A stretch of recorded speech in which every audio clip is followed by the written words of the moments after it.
Buenas tardes. Con motivo del Día Internacional de la Mujer, la Asociación La Goyenesca convocó el primer certamen de relatos de mujeres heroínas y pioneras. Y la idea era buscar relatos de mujeres que, bueno, pues, que se significaran por algo novedoso o algo importante, pero que no fueran famosas. Sí, o sea, no pretendíamos en ningún caso decir que alguien viniera con Marie Curie, Frida Kahlo o algo por el estilo, no. O sea, queríamos personas normales y corrientes, ¿no? Dentro de las fases que se puso, era un evento abierto, es decir, con lo cual podía ser un relato real, pero también podía ser un relato ficticio, inventado. La única condición que poníamos es que fuera con relación a las mujeres. El jurado estaba compuesto por cuatro personas. Digamos que el equipo profesional lo formaban precisamente Daniel Piniella y Santiago Alonso. Y luego queríamos también que hubiera la otra parte, es decir, o sea, porque lógicamente un equipo profesional se va a centrar mucho en cómo escriben, no sé qué y tal y cual, ¿no? Y no solamente íbamos buscando eso, entonces elegimos otras dos personas, en este caso dos mujeres, dentro de las que se ofrecieron, para que le pusieran la nota emocional a la nota, nunca mejor dicho, ¿no? En ese caso han sido Mercedes Picón y Pilar Piniella las que han completado el jurado. Voy a pedir un poco la ayuda de Santi para que sea él el que lea un poco la pequeña biografía que han mandado algunos y alguna nota si él quiere hacer. En caso de empate y se han producido, quien determinaba qué puesto ocupaba cada uno, lógicamente era el presidente del jurado. El primer relato que se va a leer se llama 80 personas al día, es el tercer puesto a nivel nacional. Pues Santi, que nos lea un poco la pequeña biografía y le voy a pedir a Julia, que es quien se va a encargar de leer el relato. Santi, cuando quieras. Muchas gracias, Guti. Lo primero, felicitaros a todas las mujeres, hoy 8 de marzo, vuestro día, aunque el Día de la Mujer es todos los días. Guti, presidente de la asociación, pero la asociación no podía llevar otro nombre que en femenino, La Goyenesca. Nacimos originariamente, nuestra raíz era el grupo de mujeres de teatro que había en Nuevo Actán y hoy La Goyenesca seguimos haciendo teatro, tratamos de traer la cultura también y este tipo de certámenes cada vez que se nos da la oportunidad y bueno, no me voy a alargar mucho más. Y como ha dicho el jefe, Amaya Muñoz Vicario nació en 1975 en Bilbao, vive en Burgos con su marido y sus 2 hijos, trabaja como arquitecta técnica y su gran pasión es la escritura. Escribe desde pequeñita, aunque lo dejó aparcado unos años por su carrera y la maternidad. Hace unos años lo retomó y en 2021 publicó con éxito su primer libro de relatos, El mundo a rayas. Ha participado en numerosas antologías de relatos cortos y ha sido ganadora de varios concursos literarios locales y online. Le encanta experimentar en la escritura y romper estereotipos. Le define su espíritu inquieto y sus ganas de aprender y rebuscar en el fondo de las cosas. Concibe la literatura como entretenimiento, denuncia y reflexión. Vamos a escuchar ahora 80 personas al día en la voz maravillosa de Julia.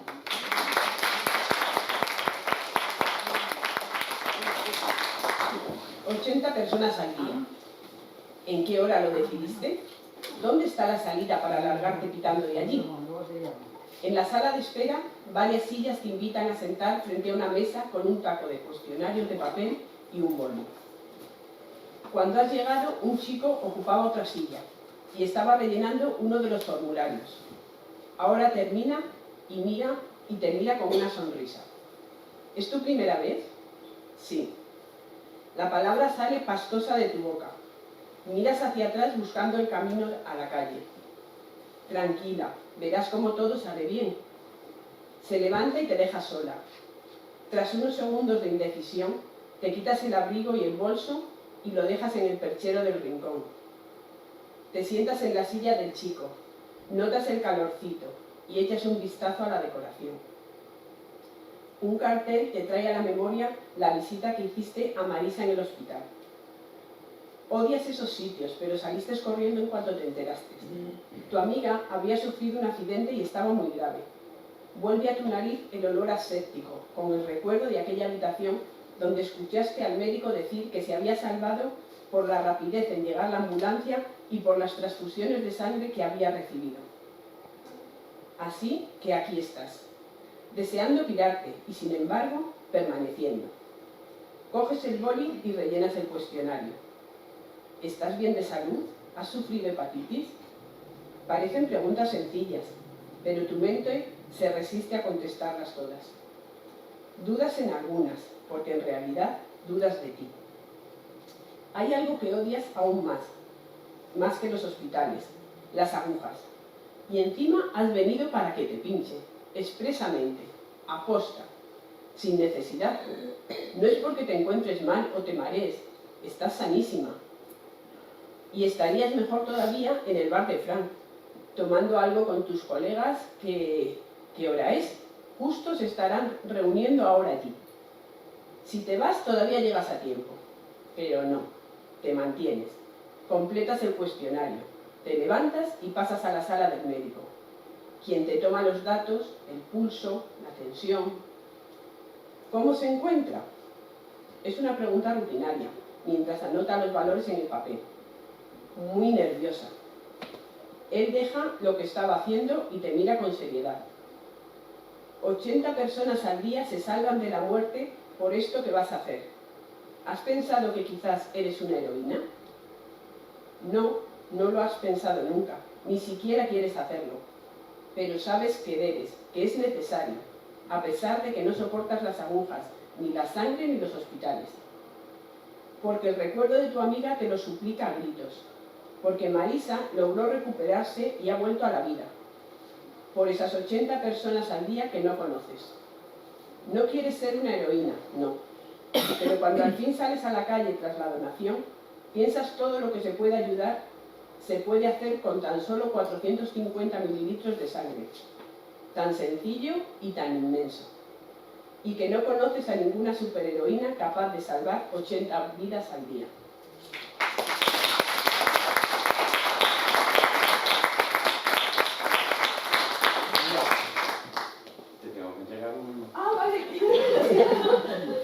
Porque Amaya no ha venido de Burgos, ¿no? No.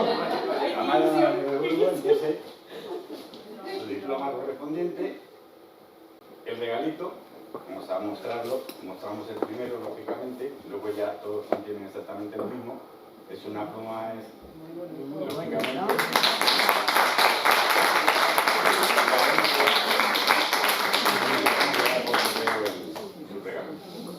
Muchas gracias. En nombre de Marisa. De Amaya.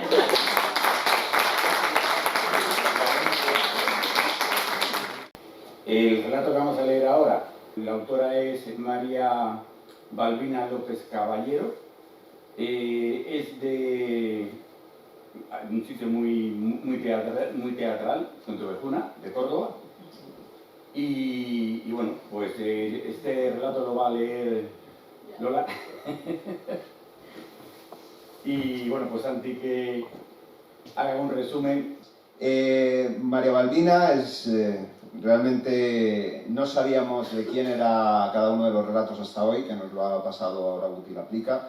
Lo voy leyendo y es componente del Club de Lectura de Fontevejuna, colabora en el programa de radio Fontevejuna Tiene Arte, ha sido componente del equipo de redacción de la revista literaria y cultural Fontevejuna, ganadora en el concurso de relatos en Fontevejuna, en la modalidad de adultos, segundo concurso de relatos Palos de la Frontera Huelva, seleccionada en el concurso número 40 de relatos de terror, finalista en muchísimos premios, con lo cual Balbina ha participado en varios certámenes.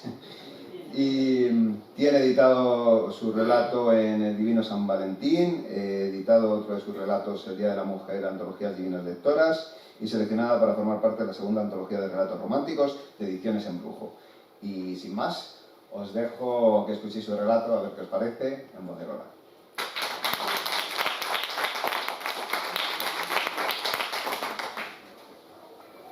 Elisea, la mujer de las 1000 batallas. Elisea siente como el agua del río trepa hasta su cintura, empapándolas en aguas y el vestido que se le adhieren a sus piernas dificultándole el paso. Por aquella época, aquel afluente posee una fina capa de escarcha que se deshace con el lento movimiento de su caminar. El frío trepa sobre su aterida piel y como un puntiagudo cincel la atraviesa hasta sus huesos, arañando y royendo sobre ellos. Deja escapar unos hipidos acompasados mientras el castañetear de sus dientes rompen la quietud de la madrugada. Le duelen las articulaciones de sostener las 2 arrobas de aceite que tiene repartidas en la cabeza y el cuadril para venderlas como extraperlo en el pueblo colindante. Cierra los ojos, respira hondo y con cierta parsimonia y buen equilibrio logra atravesar el río y llegar hasta la orilla. Exhausta con la respiración fatigosa, se libera de los cántaros, los cuales deposita cerca de un montículo de piedras. Se permite coger una bocanada de aire para recuperar el aliento. Se coloca la rollera sobre la cabeza y alza el cántaro como si este fuera una pluma. Ya con la mano libre, sujeta el otro cántaro y se lo coloca en el cuadril, y amparada por la oscuridad, sigue su camino a través del campo. En la decrépita choza le espera Anselmo. «Mujer, deja que te eche una mano. Por el amor de Dios, ¿cómo pesa esto?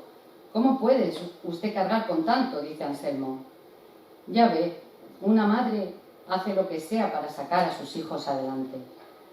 «Pero es que son 18 kilómetros con esa carga y yo no podría dar ni 10 pasos», dice el hombre secándose el sudor. «Nunca subestime la fuerza y el coraje de una mujer», dice Elisea sonriendo. Anselmo le da un par de perras que atesoran la faltriquera. El hombre le proporciona un par de sacos y ella guarda los recipientes. «Tenga, no es mucho, pero engañará al estómago hasta que llegue a su casa», expone Anselmo, ofreciéndole un chusco de pan. Ella se lo agradece, esbozando una tímida sonrisa. Sale de la choza y se marcha por un camino diferente. El sol asoma por el horizonte y los primeros rayos del sol atraviesan el espeso campo. Elisea aprieta el paso, quiere llegar a casa antes de que sus hijos se despierten. «Qué injusta es la vida», piensa para sí misma. Y entonces vuelve otra vez como un fragmento de película de terror que se repite sin cesar.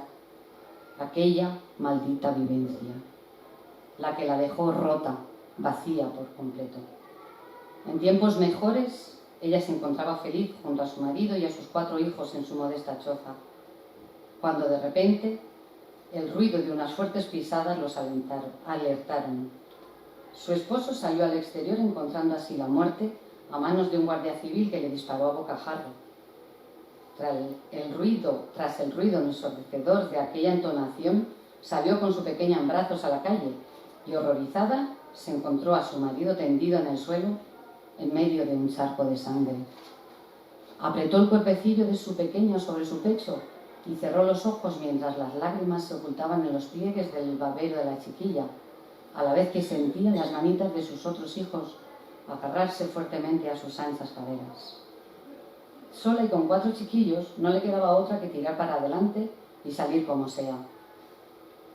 Los vecinos la ayudaron con alguna u otra cosa, pero la escasez y el hambre se alojaron como apestosos inquilinos que deseas que se marchen y sin embargo vinieron para quedarse.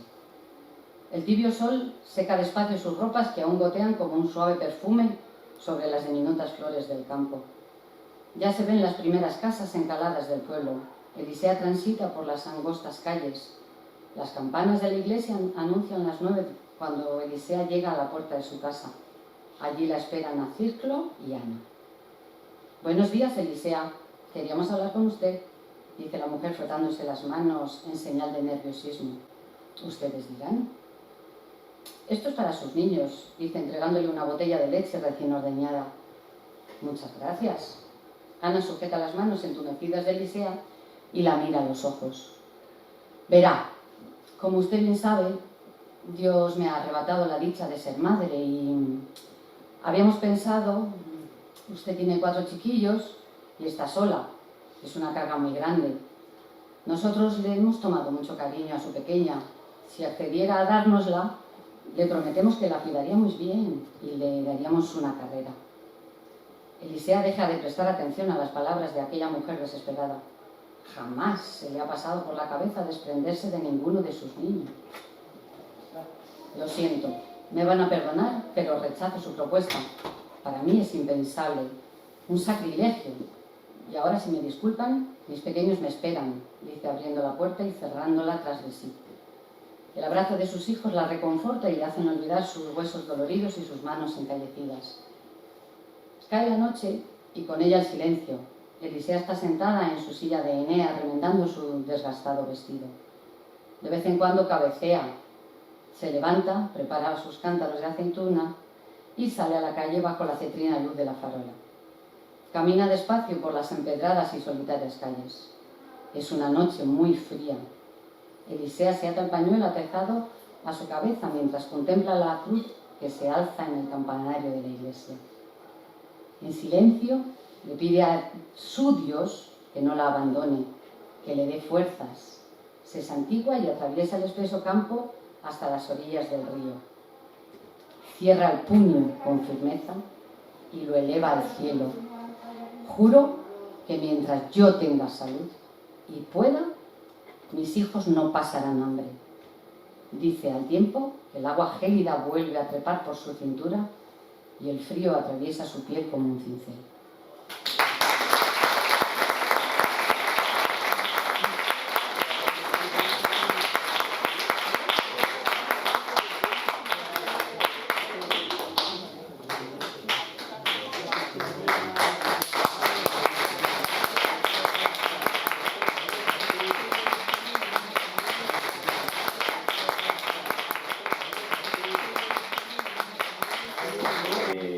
Este relato se llama Frente a Frente y es de José Luis León Padial.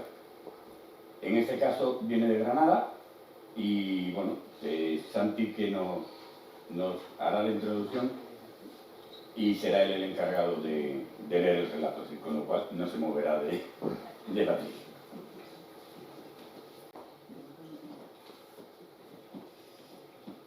Pues José Luis León Padial, nacido en Huelva en 1966, pero residente en Granada, veterinario de profesión y escritor de afición.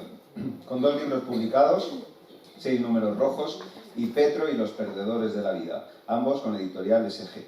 Se encuentra más cómodo en el género negro, aunque no descarta ningún otro en sus relatos cortos. La sinopsis de este relato presentado se resume en la historia real de una enfermera primeriza y joven que se enfrentó a la muerte en su bautizo profesional en una residencia de ancianos cualquiera de nuestro país. Lleva por título Frente a Frente. Por muchos años que uno tenga, la historia de mi hija nunca dejará de emocionarme.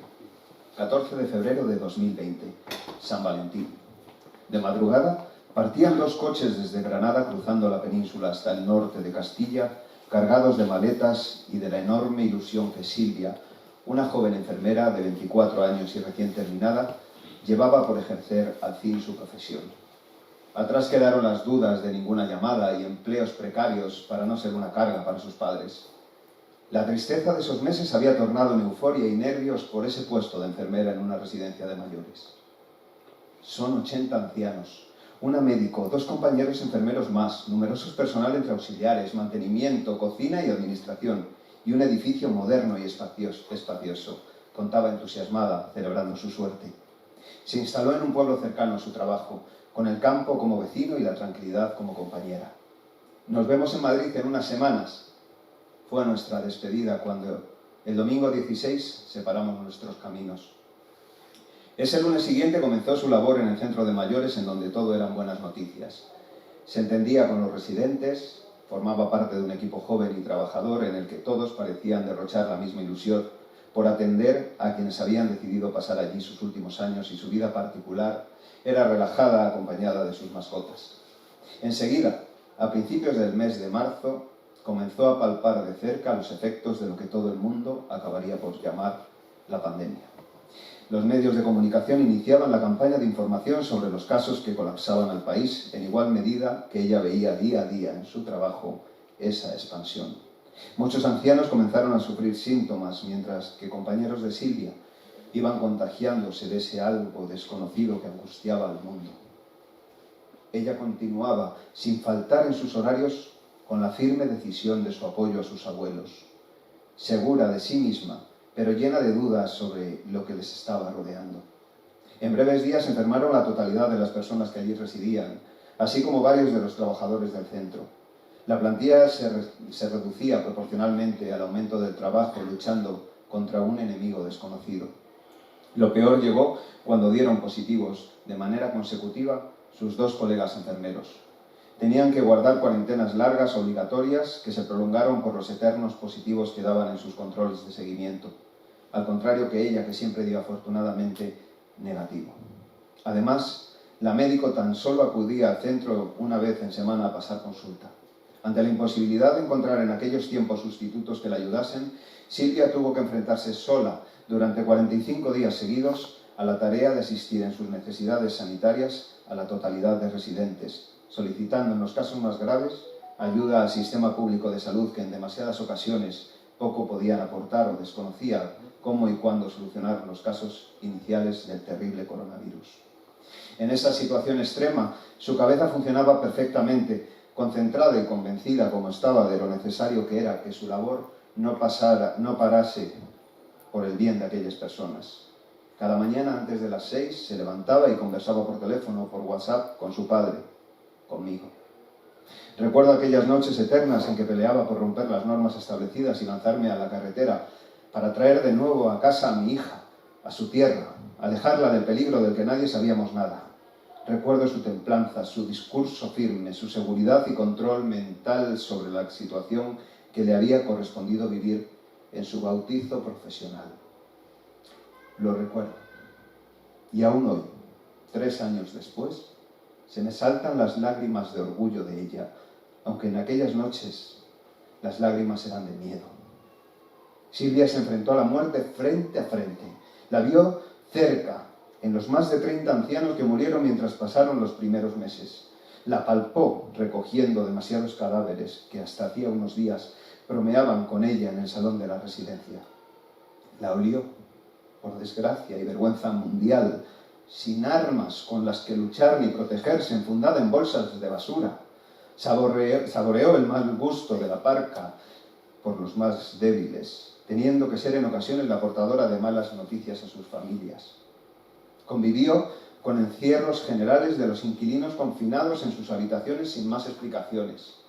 Percibió sus ansiedades, angustias, demencias, risas nerviosas, ruegos, lágrimas y sus impactantes agonías ofreciéndoles lo que tenía, a veces nada. Recibía a coches fúnebres, ambulancias de urgencia, equipos militares de desinfección y negaba a familiares la entrada a una despedida digna prohibida por altas instancias. Todos los días salía por la tarde con la idea de regresar al siguiente, quedando disponible intermedio por si hiciera falta. Las pruebas diagnósticas nunca le hicieron positiva mientras estuvo allí peleando.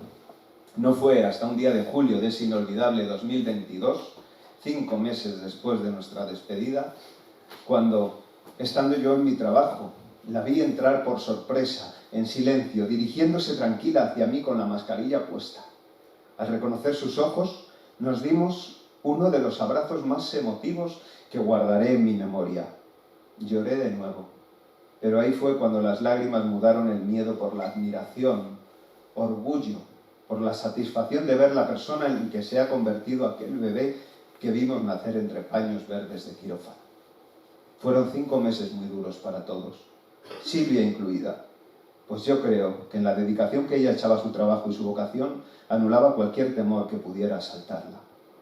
Luego ha entrado ya en el sistema público de la Seguridad Social, en donde hoy sigue siendo meritorio su esfuerzo, pero aquellos meses, con esa incertidumbre general, alejada de los aplausos que se extendían por todas partes y que ella rehuía por entender que hacía lo que era su deber y obligación con aquellos mayores, aquellos meses, repito, la hicieron una heroína, al menos para mis ojos.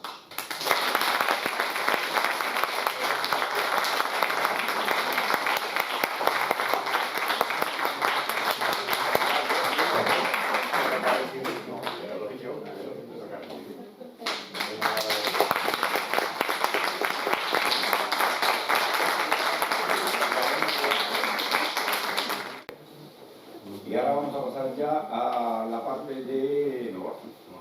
Vamos a ver, el primer relato que vamos a leer es el que ocupa la tercera posición, lógicamente, y es un relato titulado María, una mujer como tantas otras.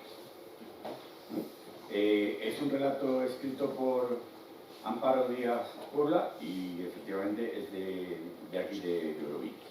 Entonces, quedamos en que los relatos que fueran de Nuevo Bastán los leería el autor, por lo tanto ruego que suba y que nos lea su relato.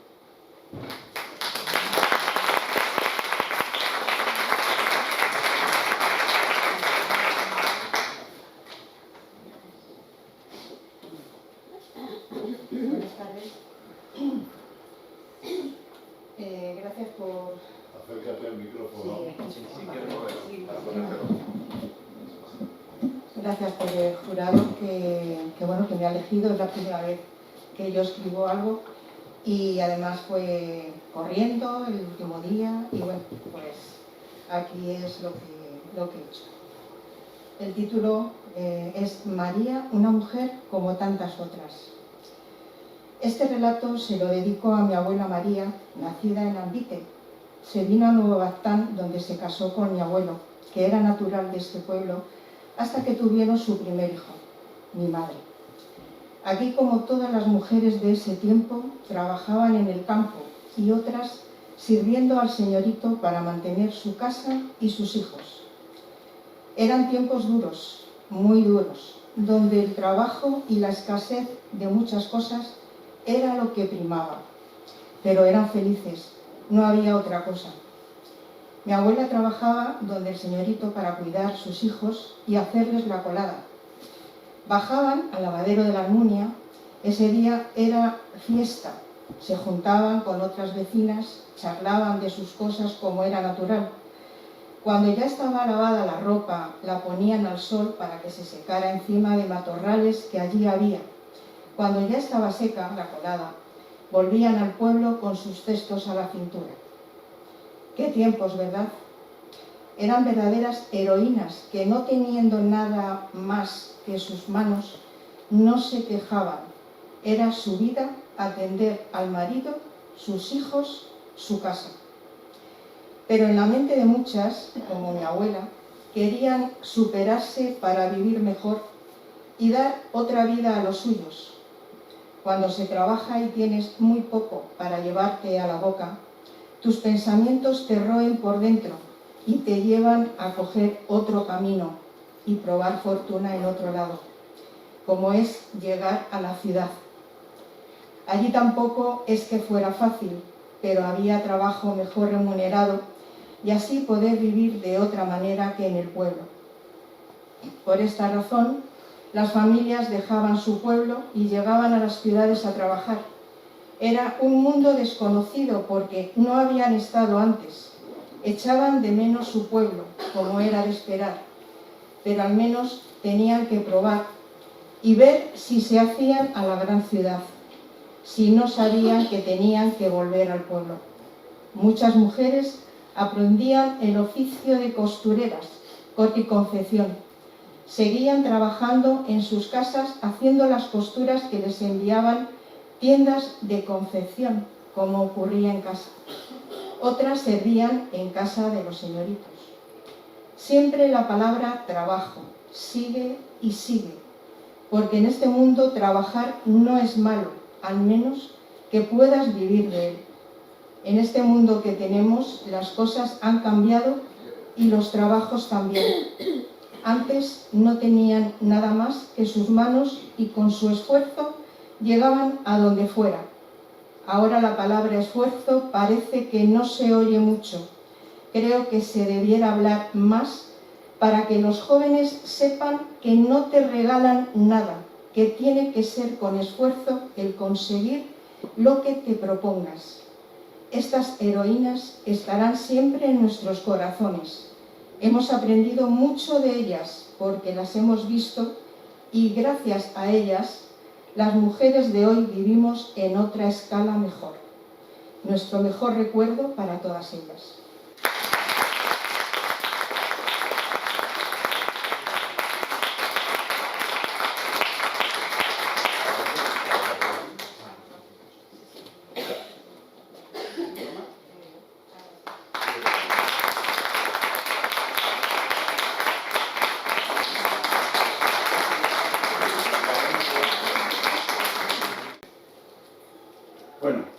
El segundo puesto de los relatos de Nuevo Baztán es un relato que lleva un título raro, son coordenadas.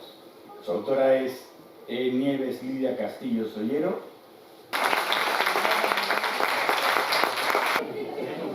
Estoy nerviosa y espero que salga bien. Niña, esto era un hotel.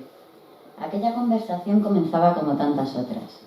Aquí había un recibidor, lujoso, con un piano y hay una discoteca. Yo, que ya había oído muchas veces la historia de este lugar, me aventuré a soltar la más típica de las frases. Habréis sido muy felices aquí. Enseguida me di cuenta de algo más profundo. Sus ojos, con ese vidrio característico de las cataratas, mostraban contrariedad. Perdiendo su mirada, recordaba a alguien. Hubo de todo, como cualquier hotel fuera de las miradas indiscretas de la ciudad. Aquí se escribió la historia de amantes, de esposas, de funcionarios, de pilotos y militares. Vino gente que hizo dinero, y quienes hicieron dinero tan rápido como lo perdieron. Empresarios y carreras brillantes abundaban en este lugar, porque lo de la selección de fútbol, seguro que ya os lo han contado. Pero en fin, sacudiendo su cabeza se desenredó sus pensamientos y recobró la firmeza en su mirada. La vida huyendo, nada más y nada menos. Latitud 40-35, longitud -3,27. 8 y poco de la mañana de cualquier día laborable. No empiezan las clases hasta las 9, pero yo ya levanto las persianas y abro un poco. ¿Puedo pasar a la biblioteca? ¿Puedo pasar a la cafetería? Pasar, por favor, más gente. Nadie ve lo que mis ojos escuchan cuando por algún casual se queda el edificio totalmente vacío. Parece que habla. Más que hablar, parece que grita historias. Y no me confundo. Yo vivo en una casa vieja. Sé cómo es el sonido del crujir de la estantería o de un tejado. Esto es otra cosa. El alba entrando por la ventana alborota más todavía las voces de este edificio. Sube persianas, baja persianas, venga, un poco de papeleo, esto y lo otro. La llegada de mi compañero anuncia el deseado vocerío. Buenos días, Estefanía, buenos días, Leticia, sí, mucho frío. Nada mejor que la compañía para poder trabajar en silencio. Buenos días. Algo me dice que debo hablar lento. Quería información. No sé si he venido al sitio correcto. Dígame. Mira, me operaron. Me quedé en casa. Se fueron mis hijas. No os puedo contar esta historia en concreto. Ni esa ni aquella. Solo os puedo decir lo que ya os he dicho. Muchas de nosotras conocemos las historias que hay detrás de estas caras, que llegan queriendo algo a lo que no le ponen nombre. Historias en las que uno se tiene que morder el labio para no salir a abrazarla, para no llorar con ella. De vez en cuando es mi voz la que se acongoja mientras dice: mire, hay teatro. El teatro viene muy bien para sacar lo que llevas dentro. O si prefieres, gimnasia. Tenemos un montón de actividades, de asociaciones, de proyectos. Solo espero que en mi frente lea: no vas a estar sola más. Vente. Esto va como por capítulos. Latitud 40-35, longitud -3,27. Las persianas están bajadas. Hoy no van a subir.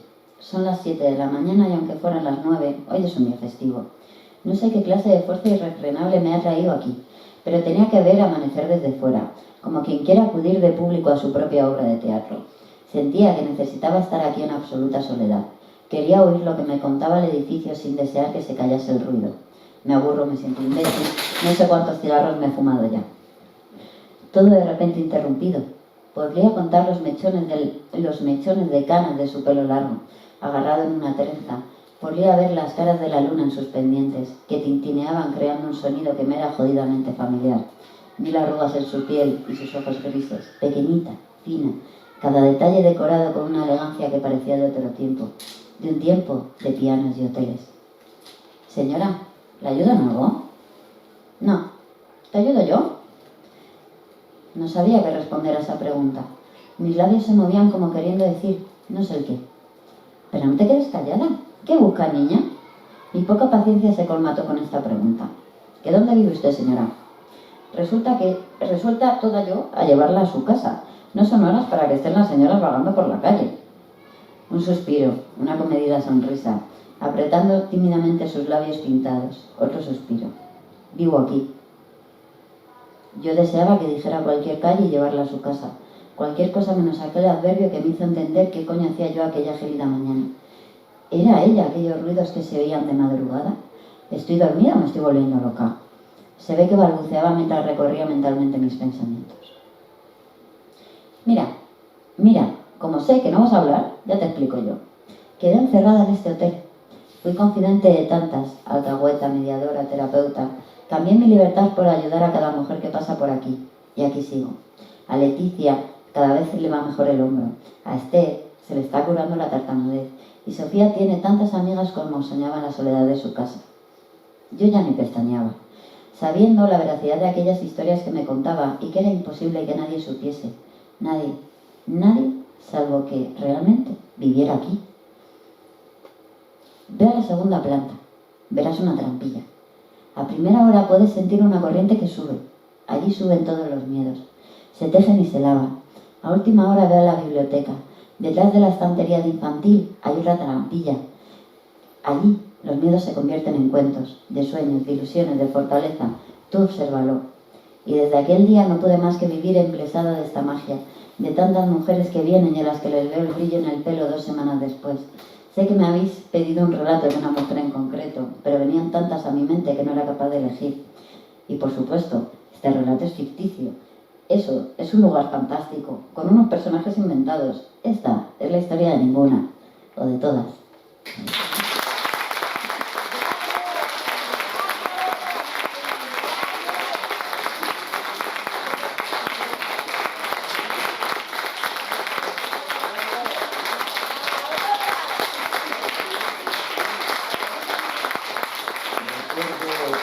Recuerdo a alguien que me dijo, es que no sé escribir. Y yo le dije, ponte delante de la pantalla y empieza a escribir. Y escribí. Aprovechando que Linares pasa cerca de aquí, voy a pedirle a Zabala que suba a hacer la entrega del premio.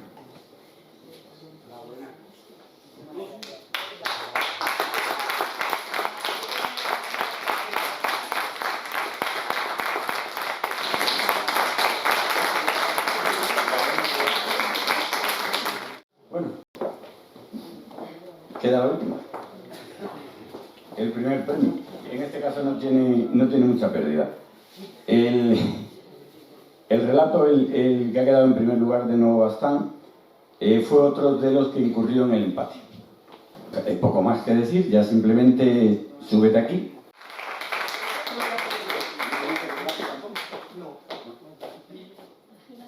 Me va a costar. Fue un diciembre de 1941 cuando el segundo hijo de Antonio y Encarna llegó a este mundo. El primero había sido varón, pero ahora era una niña, toda una bendición. Las niñas siempre eran bienvenidas, porque al crecer, aún niñas, ya eran mujeres, semiadultas, pero con las responsabilidades de cualquier mujer mayor. En tiempos de posguerra difíciles, la vida se hacía a veces muy cuesta arriba, sobre todo en los pequeños barrios de Madrid, vigilados siempre sus habitantes por el ojo del hombre de gris. La niña creció feliz, pues un par de años después llegó su hermano, otra bendición masculina más. ¡Qué bien! Ellos podrían trabajar. La niña crecía y por fin pudo celebrar la llegada de su cuarta hermana. ¡Qué felicidad! Su infancia avanzaba, era una niña más, iba al colegio, jugaba y por supuesto ayudaba en las tareas del hogar. Era la mayor de las niñas, la correspondía madurar antes que a los demás. Compartía la naranja y el huevo con sus hermanos, menudo manjar para una época y un lugar donde conseguir una alimentación digna era demasiado complicado. Pero ella no se quejaba, era feliz con lo que tenía. Cualquier esfuerzo de sus padres por darle la más digna de sus vidas era lo mejor que la podía ocurrir. Conocía a un chico del barrio. Le pareció un galán de esos que salían en las pantallas grandes de cine, con las que ella podía soñar poder visitar. Aunque era de su barrio, tan pobre como los demás, como no tenía hermanos, no tenía que repartir con nadie, y ella observaba como él llevaba al cole una plumilla, mientras que los demás solo se podían imaginar cómo sería escribir la larga lista de los reyes godos con esa maravilla inalcanzable, la plumilla. Entonces la madurez la llegó de golpe. Mamá no estaba bien. Se hacía imprescindible que su infancia terminara. se rompiera y cesara. Ella era quien tenía que coger las riendas de la casa, atender a papá, a sus hermanos y ayudar a mamá para que se pudiera recuperar. Dejó de estudiar, ya sabía leer, escribir y sumar. Lo demás no parecía demasiado necesario para una niña de su edad. A su edad trabajaba, luchaba y era capaz de asumir la historia que le había tocado jugar.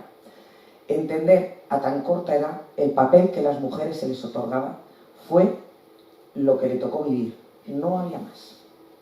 Nunca se quejó, nunca protestó, pero sí puso mucho empeño en que su hermana menor no dejara los estudios, y lo consiguió. Por la ventana veía al chico de la plumilla. Se parecía a Gregory Peck, o eso quería ella pensar, aunque si miras fotos antiguas, algún aire será. Y con él, y con el pasar del tiempo, se hicieron novios. Es que encima él sabía bailar. Bailaba choti sobre un ladrillo y la agarraba de una manera que la hacía volar. Y por fin el noviazgo llegó a más y se casó en una boda simple, sencilla. La economía no daba para más, pero se sintió inmensamente feliz. Al menos había tenido la suerte de casarse por amor. No todas podían decir lo mismo. En aquellos entonces ya sabemos que era fácil decidir la vida de una mujer. ¿Quiénes eran ellas para pensar, decidir o amar? Por suerte, sus padres siempre respetaron sus decisiones. En aquellos tiempos ya era mucho más de lo que muchas otras podrían soñar. Se sentía feliz, muy feliz, y comenzaron a llegar los niños, 1, 2 y 3. Y se empeñó en que todos tuvieran las mismas oportunidades.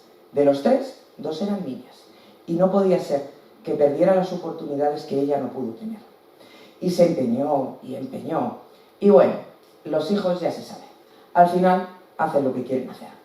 Aunque se siente orgullosa, son buenos chicos, lo ha hecho bien.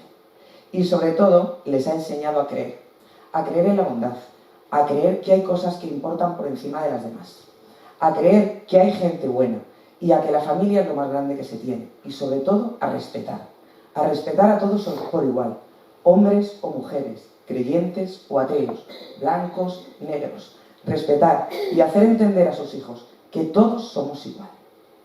Y hoy, con 81 años, sigue luchando por la igualdad, aunque parezca que no ha hecho nada especial. Quizá no ha sido inventora, escritora, ni ha destacado por nada especial, pero ha sido madre, enfermera, cuidadora, limpiadora, contable y no sé cuántas cosas más.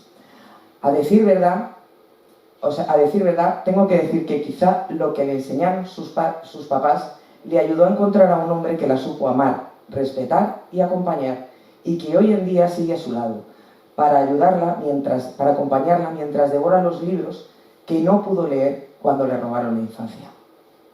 Esta es la historia de una gran mujer. Quizá no descubrió nada, pero gracias a millones como ellas y acentúa el femenino, nuestra sociedad es más plural, más abierta, más real. Mujeres que han sabido luchar desde el anonimato y son tan importantes o más que aquellas que inventaron, crearon o marcaron un hito en la historia. Son tantas todas aquellas mujeres que desde el anonimato han luchado y siguen luchando por la igualdad. Gracias, mamá.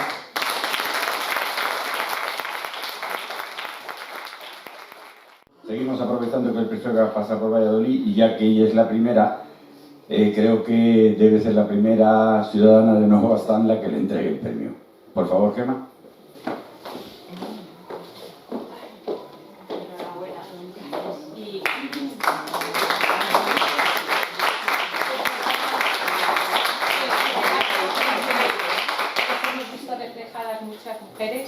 De la lucha que han tenido nuestras madres, nuestras abuelas en momentos tan difíciles, así que de verdad es que te he entendido perfectamente, así que muchas gracias por ese reconocimiento a todas ellas. Gracias.